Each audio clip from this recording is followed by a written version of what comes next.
Hello student, welcome to Vidyalakshmi coaching. Student, मैं आप लोगों के लिए आज क्लास 10 एक्सरसाइज 3.3 जो कि क्वेश्चन नंबर 3 का 4 नंबर से लेकर आई।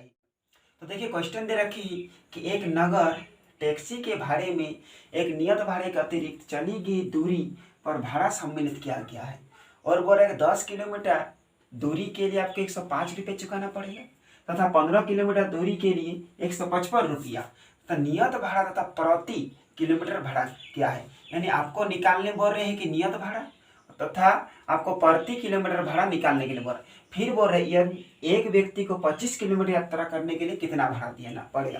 तो देखिए आपको 10 किलोमीटर दूरी के लिए 105 रुपया और 15 किलोमीटर के लिए 155 रुपये, यानी किलोमीटर एक किलोमीटर का निकल जाएगा। और नियत आपको नियत जो है वो लगेगा ही।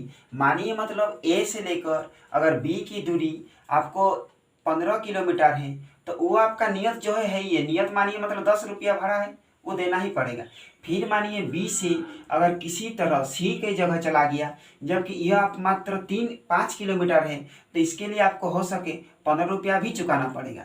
जबकि ए से लेकर बी की दूरी 15 किलोमीटर है तो नियत भाड़ा आपको 10 रुपया ही देना पड़ेगा। जबकि बी से लेकर मानिए सी तक जाइएगा जबकि वो 5 किलोमीटर दूरी है तो आपको 15 रुपया चुकाना पड़ेगा। ओके, तो यह हो गया आपका अतिरिक्त भाड़ा और यह हो गया नियत भाड़ा। तो चलिए बढ़ते हैं क्वेश्चन की ओर। तो मान लेते हैं, माना कि नियत भाड़ा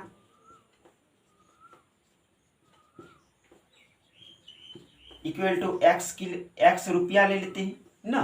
फिर प्रति किलोमीटर भाड़ा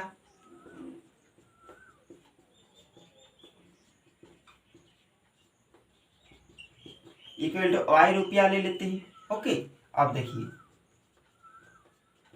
अब बोल रहे 10 किलोमीटर दूरी के लिए 105 रुपया। तो 10 किलोमीटर के लिए क्या माने हैं वाई कितना रुपया 105 रुपया। तो देखिए नियत का कुछ बोल रहा है, नियत का तो कुछ नहीं बोल रहा। यानी जब दूरी तय करेंगे तो प्लस होंगे, माइनस तो नहीं होंगे।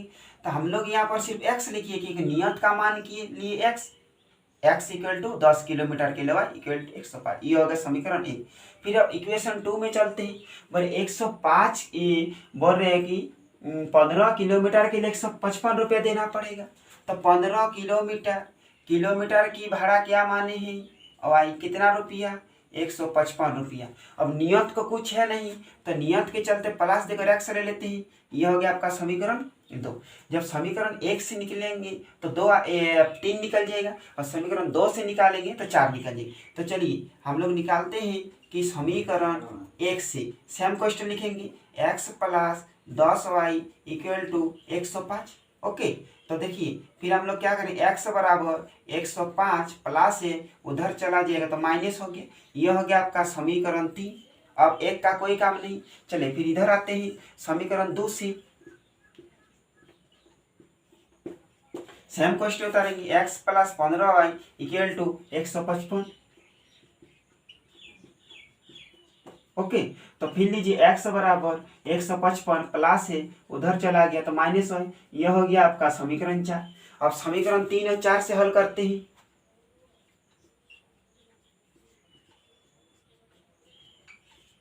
देखिए इक्वल टू के इधर भी x है इधर भी x, माने x कैंसिल हो गया। मेरा बचा कि 105 minus 10y 105 minus 10y equal to 155 minus 15y।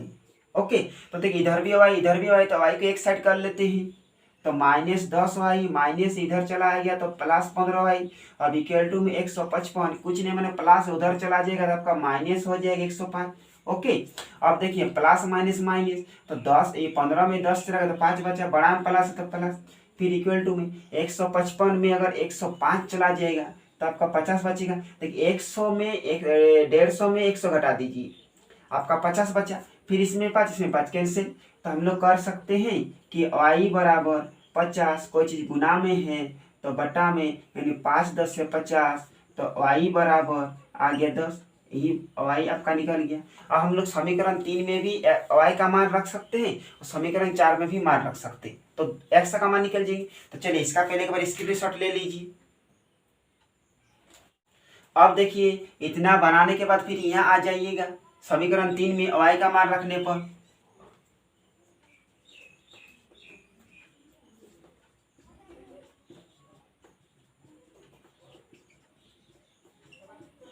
समीकरण 3 ये है, इसके आगे x था, x equal to 105 minus 10y, y का मान पुट कर देंगे तो x का मान निकल जाएंगे।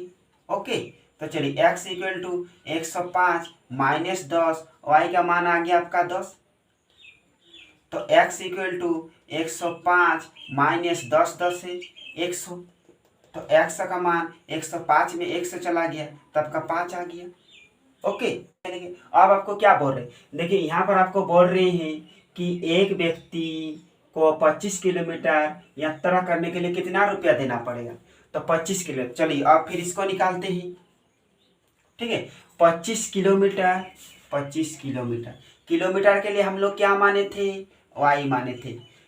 25 किलोमीटर, किलोमीटर के लिए y माने थे, और नियत भाड़ा तो कुछ है नहीं, तो नियत भाड़ा के लिए क्या लेंगे, x। ओके, तो x का मान क्या निकला 5 प्लस 25 गुना y का मान क्या आया 10, तो हम लोग कर सकते हैं 5 प्लस और 25 और 10 गुना करेंगे तो 250, यानी 5 और 250 को जोड़ देंगे तो 255 रुपया उसको चुकाना पड़ेगा।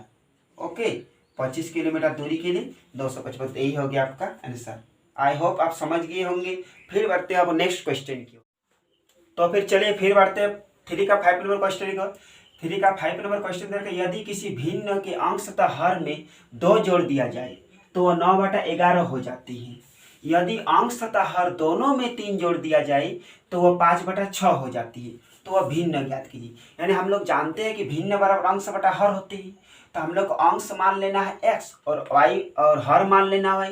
तो चलिए पहले हम लोग मान लेते हैं, माना कि अंश इक्वल टू x तथा हर इक्वल टू y ना, तो हम लोग लिख सकते हैं कि भिन्न बराबर अंश बटा हर यानी x बटा y ना।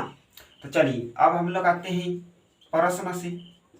ओके, देखिए किसी भिन्न के अंश तथा हर दोनों में 2 जोड़ दिया जाए, 2 जोड़ दिए, तो चलिए x बटा y, तो दोनों में 2 जोड़ दीजिए, दोनों में 2 जोड़ दिया तो कितना प्राप्त हो जाएगा 9/11, तो इक्वल टू 9/11। इसको पहले कैलकुलेट कर कर समीकरण 1 निकाल लेते हैं। चलिए दोनों तरफ गुना गुनी गुना 11 गुना x, 11x प्लस प्लस, अब 11 गुना 2 22 इक्वल टू, अब 9 गुना y 9y प्लस, अब 9 दूनी 18, यही हुआ ना। तो फिर देखिए 11x प्लस है इधर आ जाएगा तो -9y इक्वल टू 18, प्लस है उधर चला जाएगा तो 22 हो जाएगा ना। तो 11x -9y, अब 22 में यदि आपका 18 चला गया तो 4 बचा, बड़ा में माइनस है तो माइनस। चलिए इसको हम लोग समीकरण 1 अभी इसको और कैलकुलेट कर लेते हैं। ओके, तो चलिए x यानी 11x इक्वल टू -4, माइनस से उधर चला गया तो आपका हो गया 9y। तो हम लोग कर सकते x equal to -4 plus 9y, कोई चीज़ गुना में है तो बटा में 11, ये हो गया आपका समीकरण 1 ना। चलिए फिर अब इससे अब समीकरण अब फिर दूसरा लेते हैं। बोल रहा है यदि अंश व हर दोनों में, फिर अंश बटा हर लिख दी, बोला दोनों में 3 जोड़ दिया जाए तो दोनों में 3 जोड़ दीजिए, तो जोड़ दिया जाने पर 5/6 हो जाता है, तो इक्वल टू 5/6 लिख सकते हैं। फिर उसी तरह गुना गुनी गुना कीजिए, 6 गुना x 6x प्लस 6 तिया 18 इक्वल टू 5 गुना y 5y प्लस 5 गुना 3 15।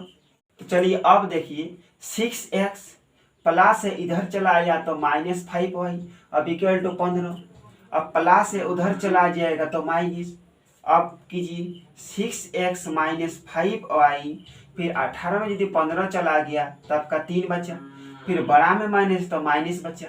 ठीक है, चलिए फिर 6x इक्वल टू -3, माइनस है उधर चला गया तो प्लस बचा, फिर x equal to -3 plus 5y, कोई चीज़ गुना में है तो आपका बटा में, यह हो गया आपका समीकरण 4।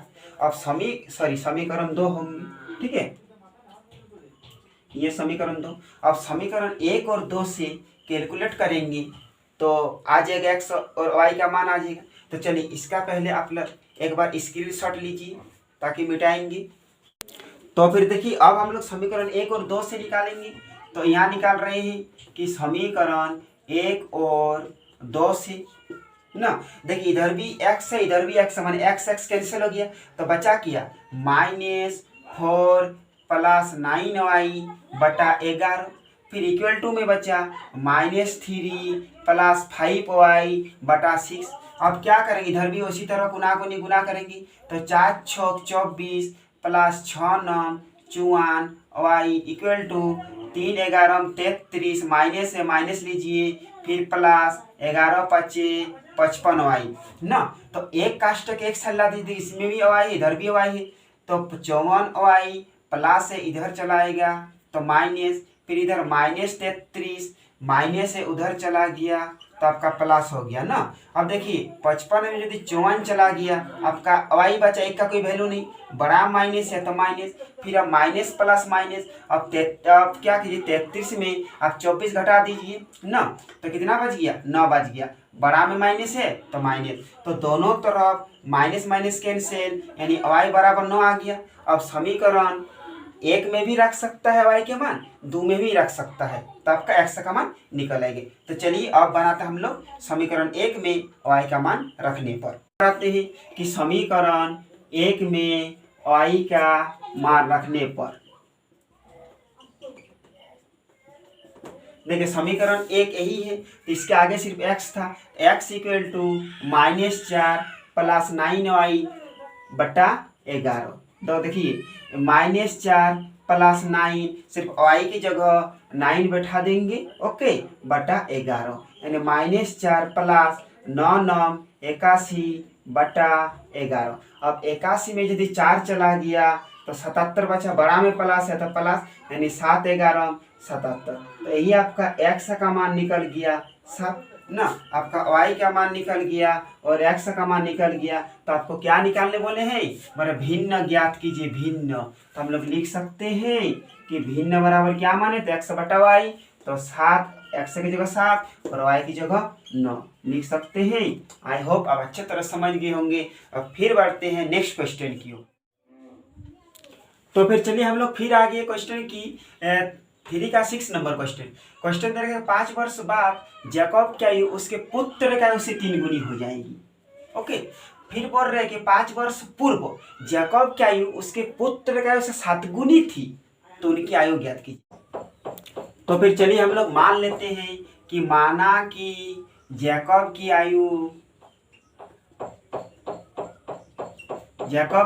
x वर्ष तथा पुत्र की आयु = y वर्ष, ओके। अब करते प्रश्न से। तो देखिए आपको बोले हैं कि 5 वर्ष बाद जैकब की आयु बाद, तो यहाँ पर लिख देते हैं कि देखिए आपको जब भी बाद या फिर पश्चात की बात करेगा तो प्लस होगा, फिर देखिए पहले या पूर्व की बात करेगा तो माइनस होगा। तो बाद बोले हैं मैंने प्लस होंगे। तो 5 वर्ष बाद जैकब की आयु, तो जैकब के x माने थी और बाद बोल रहा प्लस 5 वर्ष बाद, ठीक है। ये जैकब के तो पुत्र का आयु भी होंगे, यानी पुत्र के y माने थे और 5 कितना हो जाएगा आपका 3 गुनी हो जाएगा, ओके। तो देखिए 3 गुनी यानी कौन 3 गुनी हो जाएगा, पापा हो जाएगा। तो 3 गुनी पापा हो जाएगा, तो जब कैलकुलेट में करेंगे तो पुत्र में करना है, 3 गुनी 7 गुनी जितना बोलेगा, ठीक है, तभी जाकर कैलकुलेट होगा। तो पापा 3 गुनी होगा यानी जैकब 3 गुनी हो जाएगा, तो पुत्र में लगा देना है। तो चलिए इसको कैलकुलेट करते हैं। x + 5y = 3 गुना y 3y और प्लस 3 × 5 = 15, ओके। फिर इसको करते हैं, x प्लस है तो -3y = 15, फिर प्लस है बराबर को उधर चला जाएगा तो माइनस, यानी x - 3y 15 में 5 चला गया तो आपका 10। ये हो गया आपका समीकरण 1। तो चलिए फिर हम लोग आते हैं दूसरा में। अब देखिए 5 वर्ष पूर्व माने माइनस, तो x - 5 ये जैकब हुआ, तो आपका पुत्र में भी करना है यानी y - 5, ठीक है। फिर बोल रहे हैं कि 7 गुनी हो जाएगा, 7 गुनी जैकब होंगे, तो जैकब होंगे तो आपको पुत्र में लगाना है 7 गुनी। ओके, तो देखिए इसको भी कैलकुलेट कीजिए, x माइनस 5 इक्वल टू 7 गुना y, 7y माइनस 5 7 35। फिर देखिए x प्लस है इधर आ जाएगा तो माइनस, फिर माइनस 35 माइनस है बराबर को उधर चला जाएगा तो प्लस। ओके, तो x minus 7y equal to minus plus minus, आपका 35 में 5 चला गया, 30 बचा, बड़ा माइनस तो माइनस, ये आपका हो गया समीकरण 2। जब समीकरण 1 से निकालेंगे तो 3 निकल जाएगा, और समीकरण 2 से निकालेंगे तो 4 निकल जाएगा। तो चलिए यहाँ निकालते हैं कि समीकरण 1 से सेम क्वेश्चन उतारेंगे, x minus 3y equal to 10। Okay, तो देखिए x इक्वल टू 10 माइनस है बराबर को उधर चला जाएगा तो प्लस, ये हो गया आपका समीकरण 3। अब यहाँ समीकरण 2 से निकालते हैं, तो देखिए समीकरण 2 से ओके सेम उतारेंगे, x minus 7y equal to minus 10। फिर कीजिए x equal to minus 30 minus है बराबर को उधर चला जाएगा तो प्लस 1, ये हो गया आपका समीकरण 4। अब समीकरण 3 और 4 से करेंगे, तो चलिए इसका पहले आप लोग एक बार स्क्रीनशॉट ले लीजिए।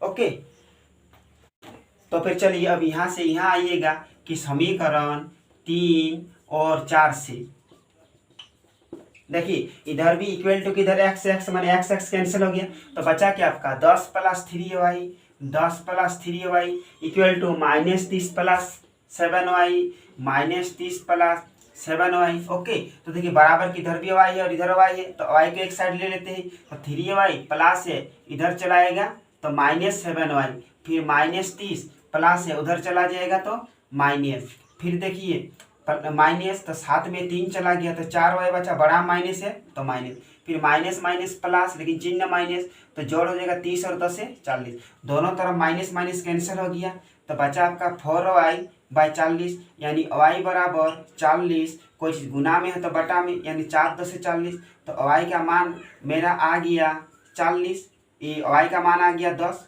ओके, तो यही y का मान निकल गया। अब हम लोग समीकरण 3 में भी y का मान रख सकते हैं, समीकरण 4 में भी y का मान रख सकते हैं, तो आपका x का मान निकल जाएगा। तो चलिए फिर इधर आते हैं,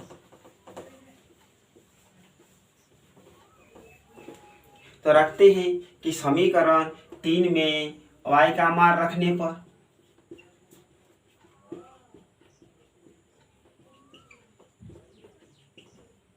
देखिए सेम क्वेश्चन उतारेंगे, सिर्फ इसके आगे x थे, तो x equal to 10 plus 3y यही थे ना, तो देखिए x बराबर 10 प्लस 3y के जगह सिर्फ 10 मान पुट कर देंगे यानी 10। ओके, तो देखिए x बराबर 10 प्लस 3 10 से 30, यानी x बराबर 40, ये x बराबर आ गया। तो यानी जैकब का आयु था 40 वर्ष और पुत्र का 10 वर्ष, तो आपको क्या निकालने बोले हैं कि उनकी आयु ज्ञात कीजिए। तो हम लोग लिख सकते हैं, अतः जैकब की आयु